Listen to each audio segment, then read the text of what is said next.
Alright, let me share screen first. Alright. Assalamualaikum warahmatullahi wabarakatuh. Hello Miss, hello everyone, good morning. How are you today guys? Alright. First of all, I would like to say thank you for my beloved lecturer, Miss Isri, for giving us this opportunity. So let me introduce myself first. My name is Ainur Ajija. I am from Group 10, which is the last group for this semester. And of course, I am not alone. I'm with my beloved partner, Istehbalia Likita. So today we're going to talk about this one, is when habit fails. Alright. Everyone, because this is the last topic for this semester, we all already know that in order to be a good translator, you not only have to able about the languages, but also you have to know about everything about that country, include culture, religion, race, ethic, politics, and everything about that country. And you have to fool yourself with many experiences because of that experience will build up three komponen yang akan membuat diri kamu bisa menjadi lebih baik. Yang pertama itu ada pattern building, ada intuitive leaps, dan rules and theory. So, how if the habit is fails? Bagaimana ketika kebiasaan baik yang sudah kita bangun dalam menerjemahkan itu gagal? So, according to this book, there are several tips that we can do in order to be a good translator. Okay, let's move to the next slide. Alright. The first one is the importance of analysis. Jadi yang pertama adalah yaitu pentingnya menganalisis. Alright. Dan dalam proses menganalisis ini, there are several tips that you can do dalam menjalankannya. Okay, the first one is never assume you understand the source text perfectly. Jadi kita jangan pernah berasumsi bahwa kita itu memahami teks sumber dengan sempurna. Karena ketika kita sudah merasa sempurna, itu akan membuat kita stuck dan tidak mau belajar yang lainnya. Alright, the second one is never assume your understanding of the source text is detailed enough to enable you to translate it adequately. Jadi kita juga jangan pernah berasumsi bahwa pemahaman Anda tentang teks sumber itu cukup memungkinkan Anda untuk menerjemahkan dengan tepat. The third one is always analyze for the text type, genre, register, rhetorical function, etc. Jadi kita harus selalu menganalisis jenis teks, genre, register, fungsi retoris, dan juga yang lain-lain. Oke, yang keempat, always analyze the source text, syntax, and semantic. Kita harus selalu menganalisis sintak dan semantik dalam suatu teks. And the last one is always pay close attention to the translation commission and consider the special nature and needs of your target audience. Jadi kita harus selalu memperhatikan komisi penerjemahan dan juga mempertimbangkan sifat khusus dan kebutuhan target audience kita. Alright, let's move to the next slide. Okay, the second one is the reticular activation system or alarm bells. Jadi yang kedua adalah sistem aktivasi retikular atau alarm bells.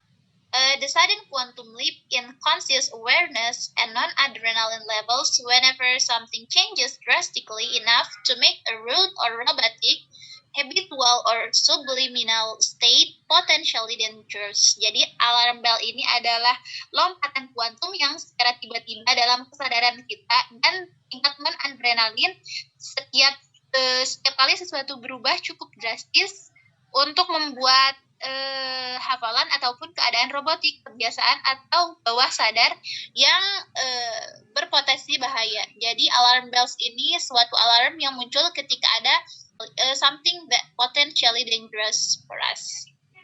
Alright, let's move to the next slide. The third one is checking the rules and theories. Jadi kita juga harus selalu mencek rules dan theories.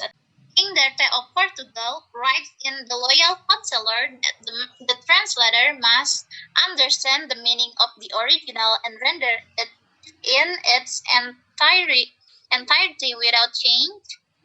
Jadi menurut King Darte dalam tulisannya di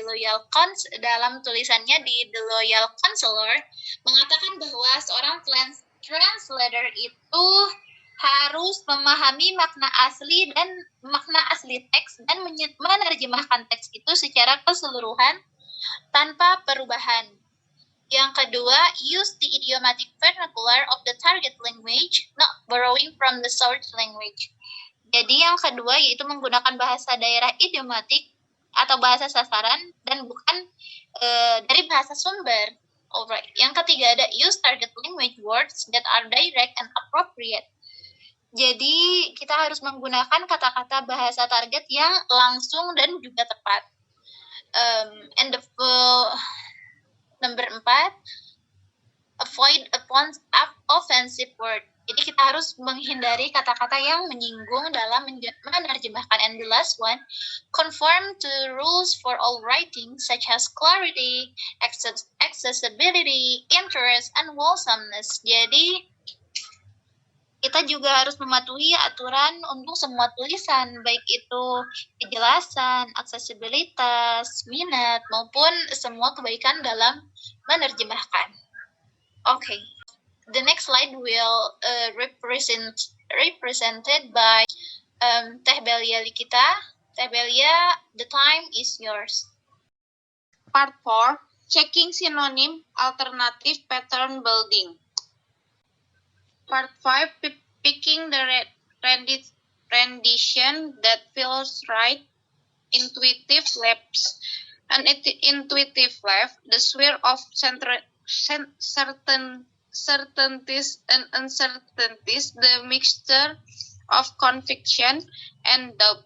But I know there's a better one.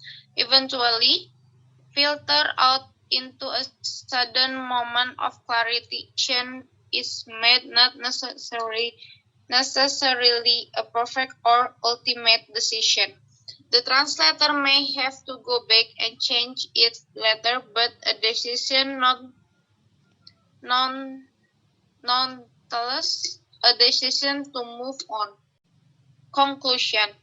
The translator feeling of rightness draws on the full range of his or her professional knowledge and skill, but it is in the end nevertheless a feeling, a hunch, and intuitive sense. The translation feels right, or it feels right enough to send off. The difference between a good translator and a mediocre one is not, in other words, that the former translate carefully,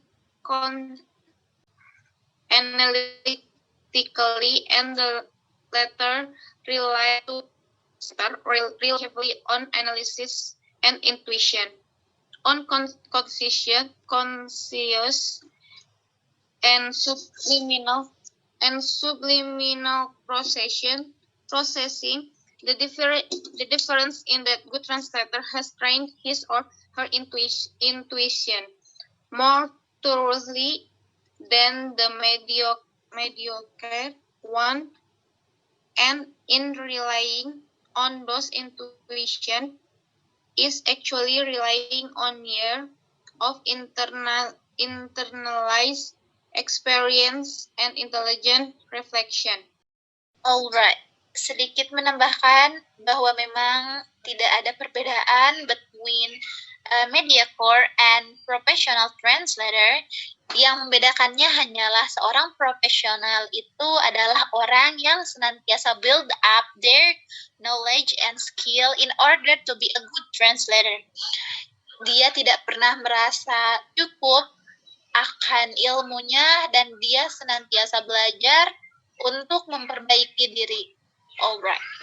Everyone, maybe that's all from us. I apologize if my grammar or my pronunciation is not good enough.